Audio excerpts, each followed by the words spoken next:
When Daniel and his wife, Claire, moved into the neighborhood, they had one dream above all: to turn their yard into a small paradise. For years, Daniel had studied horticulture as a hobby, and his collection of rare plants was his pride. He imagined a garden where every corner held something vibrant: bright flowers, climbing vines, fruit trees, and fragrant herbs. To him, it wasn't just landscaping. It was an expression of love, a retreat from the fast pace of daily life, and a way to reconnect with nature. At first, it was simple. He planted roses along the walkway, a bed of tulips near the porch, and some lavender along the fence. Claire added her touch with potted succulents on the porch and hanging baskets, overflowing with petunias. Neighbors walked by and complimented their efforts. Children paused to watch the butterflies. Daniel thought the community would appreciate the beauty, but the HOA didn't see it that way. The first letter arrived just 2 months after they moved in. A neatly typed notice, folded into an envelope stamped with the HOA's logo, landed in Daniel's mailbox. The letter claimed that his non-standard landscaping violated community guidelines. The roses were overgrown, the lavender was unapproved vegetation, and the potted plants disrupted uniformity. The letter ended with a fine of $200, payable within 30 days. Daniel was stunned. He had read the HOA's handbook when they moved in, but nowhere did it forbid flowers. It spoke vaguely about aesthetic uniformity, but never specified what was allowed. Claire urged him not to overthink it. She suggested trimming the roses back and moving the pots inside. But Daniel felt insulted.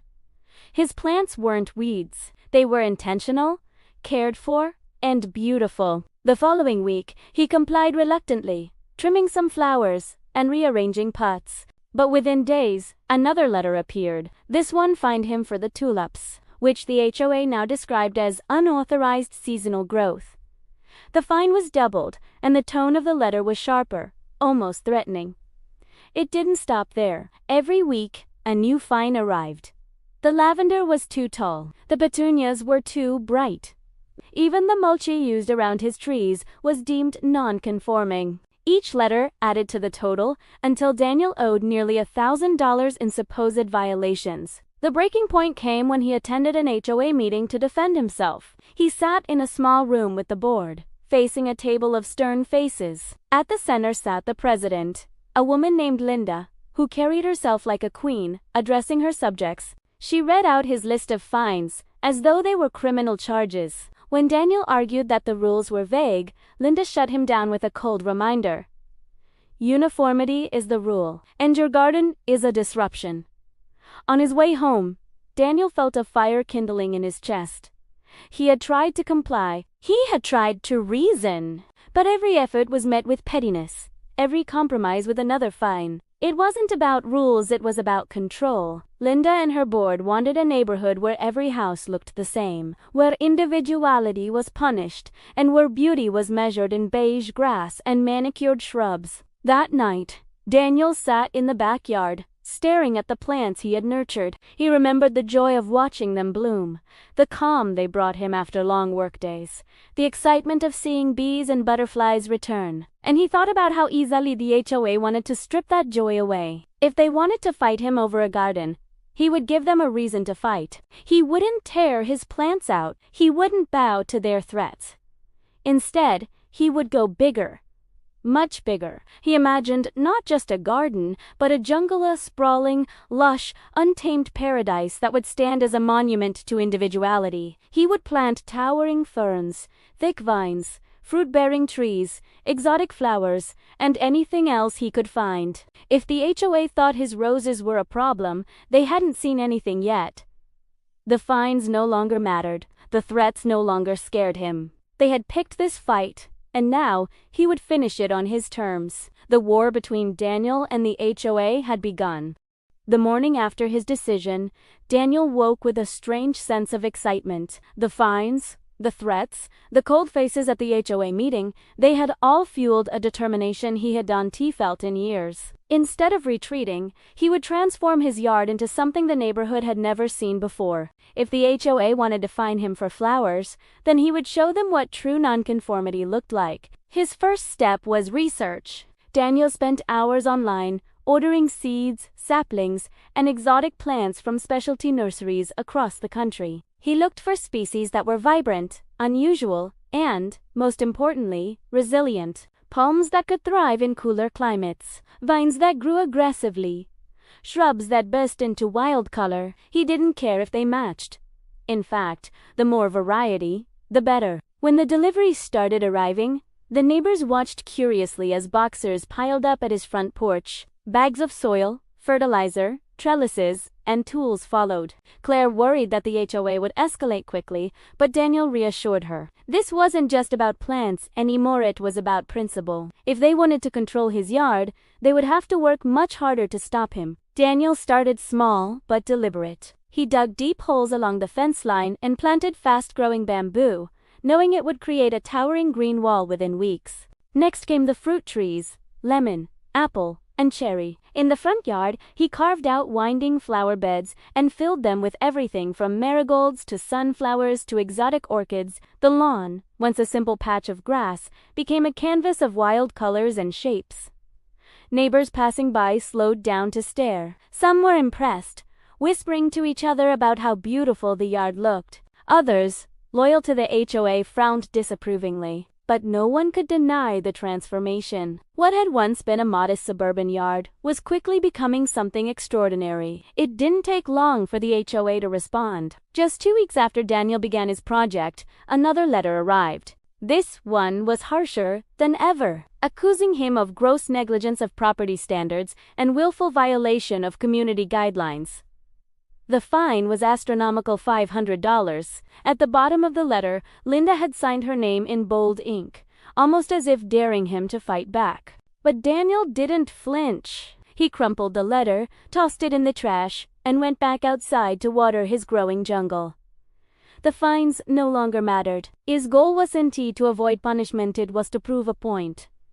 Soon, his project escalated. He installed a koi pond in the backyard, surrounded by lush ferns and lilies. He built wooden trellises covered in climbing ivy. He planted tall grasses that swayed dramatically in the wind, giving his yard the feeling of a miniature rainforest. Every day, the space grew denser, greener, and wilder. By the end of the month, Daniel's property looked like an oasis in the middle of uniform beige lawns. Birds flocked to the trees, butterflies danced among the flowers, and the sound of water trickling from the pond created a serene atmosphere. It was exactly what Daniel had envisioned. A retreat from conformity, a personal sanctuary, and a quiet act of defiance against the HOA's rigid rules. But the transformation didn't just attract wildlife, it attracted attention. Neighbors began stopping by, some curious, others outright supportive. Families brought their children to see the koi pond. Garden enthusiasts admired the rare orchids. Even a few who once supported the HOA admitted, in hushed tones, that Daniel's yard was more beautiful than anything they had seen in the neighborhood, and that was precisely what infuriated Linda. She had built her authority on fear and uniformity, and now Daniel's jungle was undermining that control. If one house could defy the rules so boldly, what was stopping others from following? At the next HOA meeting, Linda's frustration boiled over. She announced that Daniel's outrageous landscaping was setting a dangerous precedent, and unless it was stopped, the neighborhood's values would collapse. She proposed daily fines, legal action, even forced removal of the plants. But not everyone agreed. Some board members hesitated, pointing out that many neighbors actually admired Daniel's garden. For the first time, cracks appeared in the HOA's united front. Back at home, Daniel felt the tension building. He knew Linda wouldn't back down easily. The more his jungle grew, the more desperate she would become. But Daniel was ready. He had started this fight, and he wasn't going to stop halfway. His garden wasn't just about beauty anymore, it had become a symbol of resistance. And as he planted the final row of tall sunflowers along the driveway, he couldn't help but smile. The HOA thought they could fine him into submission. Instead, they had planted the seeds of their own downfall. By the third month, Daniel's yard no longer resembled a suburban garden at all. It was a dense, living canvas of color and sound. The bamboo had shot up into a thick green wall, giving the property a secluded, almost tropical feel. The koi pond sparkled beneath the sunlight, with dragonflies hovering above its surface. Wildflowers spread across the lawn like an untamed meadow, and the fruit trees had begun to blossom, promising future harvests. What had begun as an act of rebellion now drew daily visitors. Neighbors stopped by during evening walks to admire the jungle. Children begged their parents to bring them over so they could feed the fish. Daniel often stood quietly by the gate, watching the joy his yard brought to others. For him, it was validation. He hadn't just defied the HOA, had created something worth celebrating.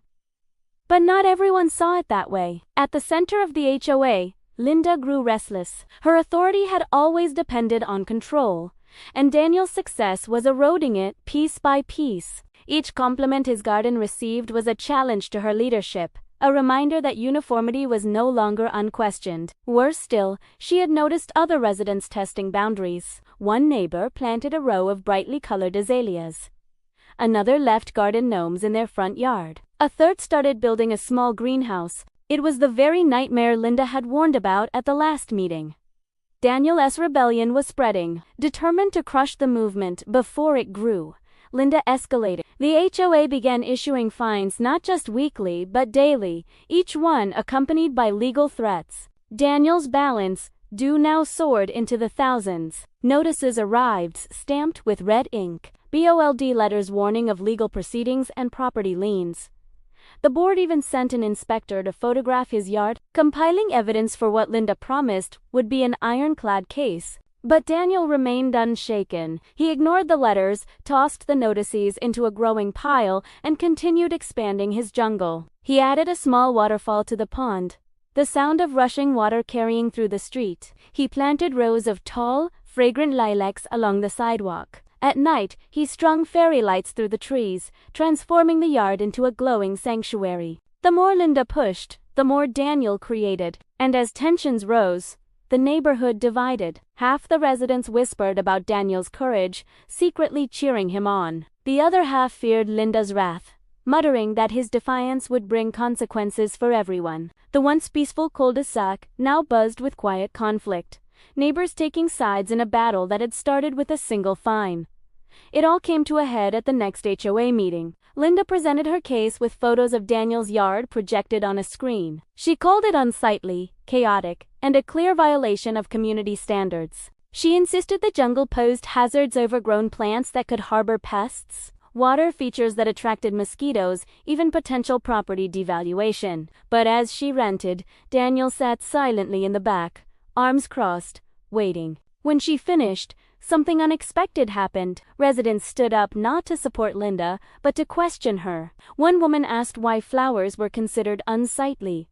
Another pointed out that Daniel's yard had increased foot traffic in the neighborhood, making it feel more lively. A father explained how much joy his children got from visiting the koi pond. For the first time, Linda's authority was openly challenged. Her face flushed, her voice trembled, but she refused to back down. She declared that the board would move forward with legal action regardless of public opinion. After the meeting, Daniel returned home to find yet another notice waiting on his doorstep. This one was different. It wasn't just a fine. It was a formal summons.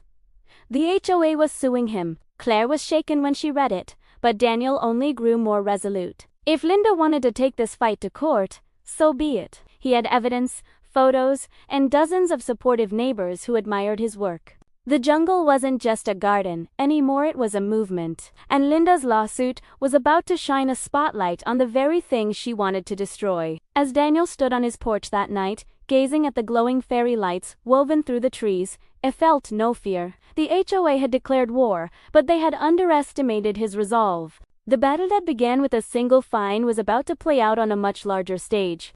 The summons arrived like a storm cloud over Daniel's household, heavy and ominous. The HOA, led by Linda, had filed a lawsuit demanding the removal of his garden, repayment of all accumulated fines, and additional penalties for non-compliance.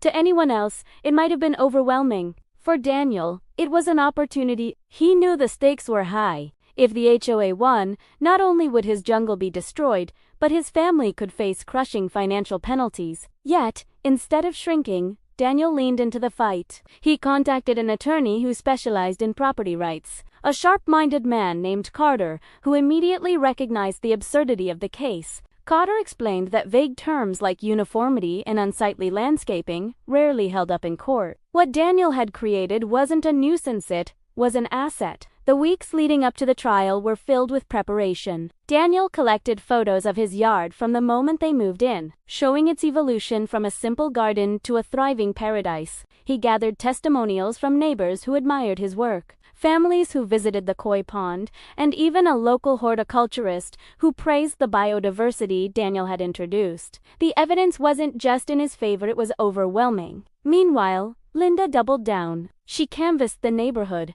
trying to rally support. She claimed Daniel's garden was driving down property values, spreading pests, and belittling community identity.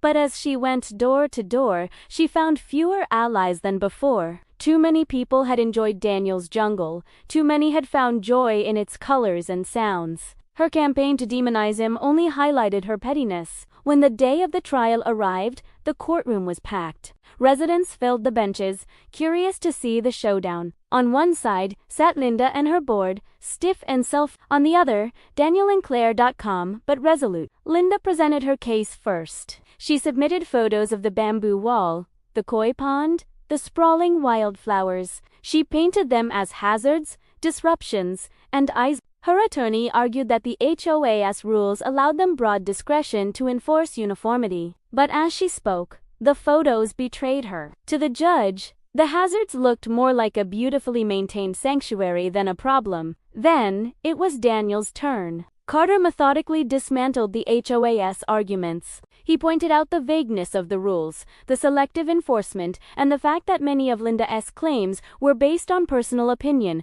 rather than objective harm. Then, one by one, Daniel's witnesses took the stand. A neighbor described how her children loved visiting the garden. Another testified that the property values in the neighborhood had actually risen, not fallen. The horticulturist explained how Daniel's efforts supported pollinators and created a healthier environment. By the time Cotter finished, the courtroom atmosphere had shifted. What had started as a dispute over fines now looked like a crusade against beauty, led by a woman unwilling to share control. Linda's expression hardened as she realized the tide was against her. The judge recessed to review the case, but everyone in the room could sense the outcome. When the decision came, it was decisive. The court dismissed the HOA's lawsuit, declaring the fines unenforceable due to vague and inconsistent rules. Not only was Daniel free to keep his jungle, but the HOA was ordered to reimburse him for legal fees. The courtroom erupted in whispers and gasps. Some neighbors smiled openly, others shook their heads in disbelief. Daniel remained steady, but inside,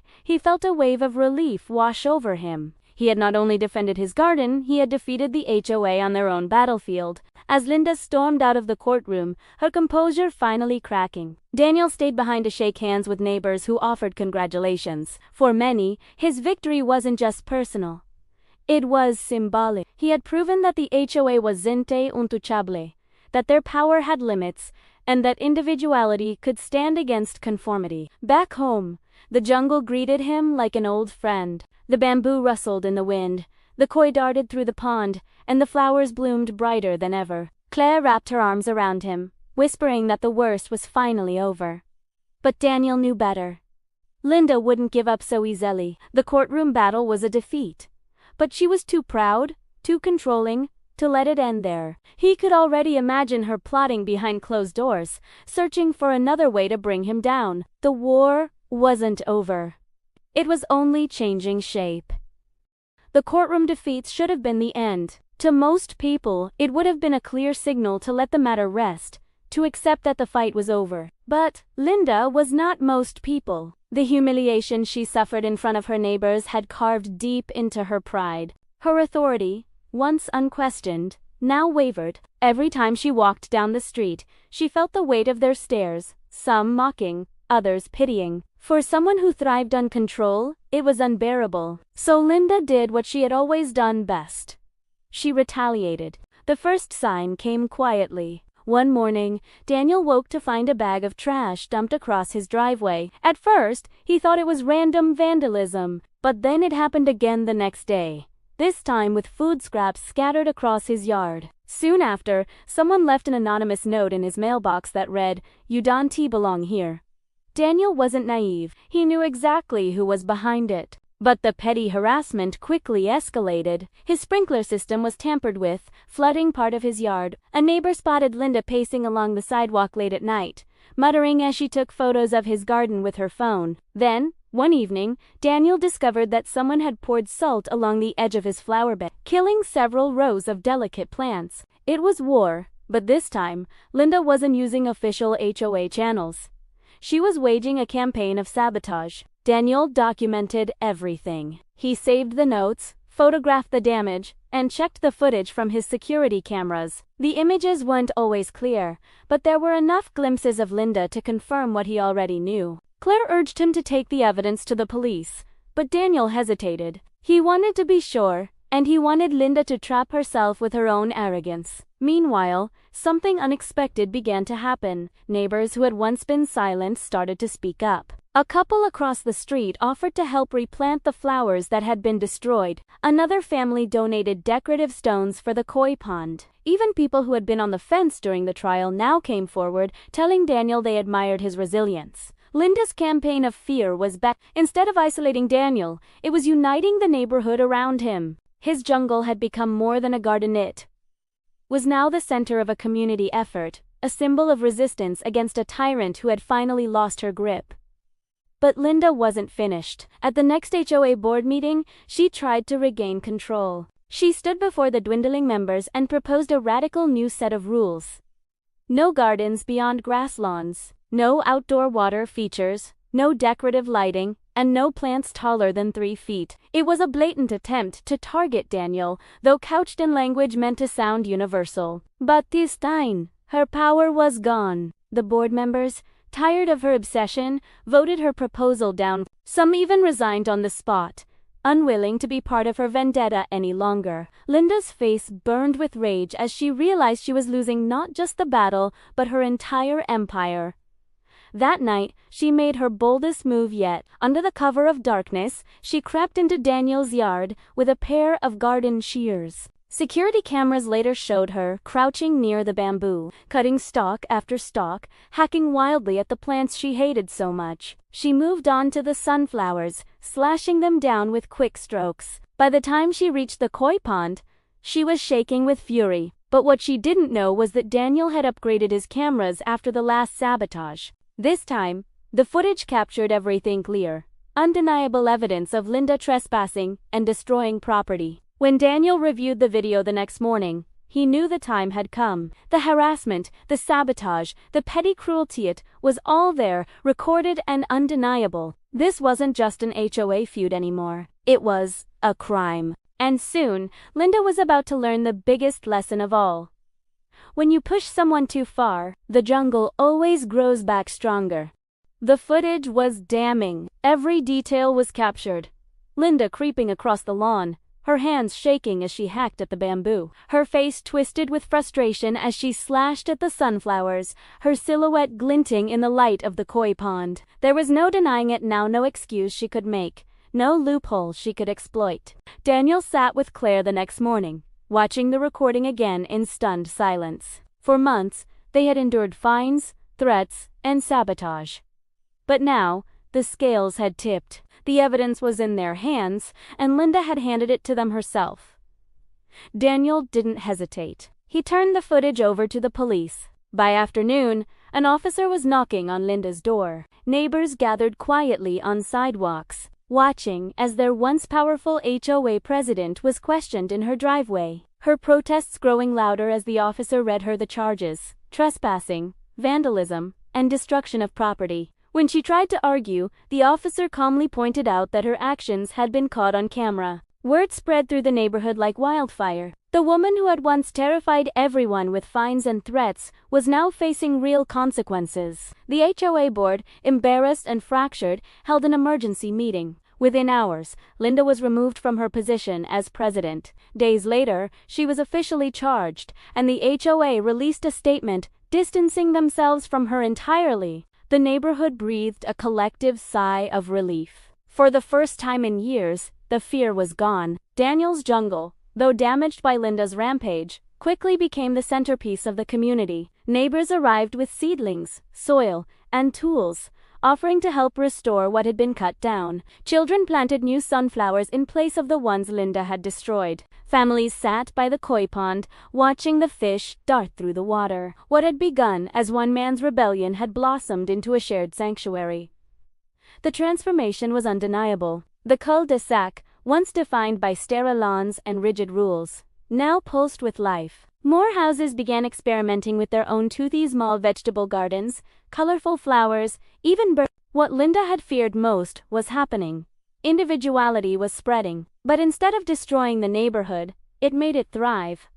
For Daniel, the victory was more than personal. He had stood his ground against an oppressive system, endured months of harassment, and emerged stronger. The jungle wasn't just his, it belonged to everyone who had believed in beauty over uniformity, in freedom over fear. As for Linda, her downfall was swift. She sold her house within weeks, unable to bear the humiliation of living among the people who had witnessed her collapse. The moving truck pulled away in silence, watched only by a few neighbors who didn't bother to wave goodbye. She left behind nothing but a legacy of bitterness, and the lesson that control built on fear never lasts. Months later, Daniel stood at the edge of his yard, gazing at the now fully restored jungle. The bamboo had regrown taller than ever, the sunflowers swayed proudly in the breeze, and the koi pond sparkled in the afternoon sun. Claire stood beside him, smiling as she watched their neighbors chatting by the fence. Children running along the flower-lined paths. The jungle had survived fines,